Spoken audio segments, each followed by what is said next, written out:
এই 10 মিনিট আগে ছিলাম মাদের বাড়ি, চলে এলাম শ্বশুর বাড়ি। কাছে হলে এই হয় 10 মিনিটে যাওয়া আসা হয়ে যায়। আর তাও এইটা আমি বলবো যে আমি মাদের বাড়ি ছিলাম, তাও আমি তার 5 মিনিট আগে আমি মাঠে ঘুরতে গেছিলাম। মাঠে গিয়ে এত মেঘ উঠেছে আর ঝড়, মানে ঝড় আসবে আসবে হচ্ছিল, কিন্তু অনেক মেঘ করেছিল।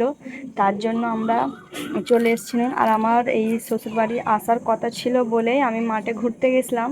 চলে আসবো বলে, ফের আবারও কবে আসবো না আসবো, কবে মাঠে ঘুরতে যাওয়া হবে না হবে, তার জন্য আমি মাঠে গেছিলাম আমার ভাবির সঙ্গে।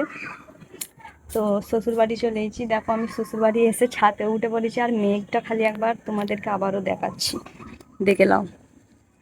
এই দিকটা পুরো মেঘ আর এই দিকটা মানে সূর্যর ইয়ে হয়ে আছে, রোদ রোদ ভাব। আর এই দিকটা পুরো মেঘলা করা আছে, এদিকটা পুরোই মেঘ।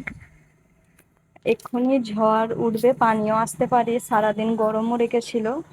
তো দেখা যাক কতদূর কি হয়। চলো, আল্লাহ হাফেজ।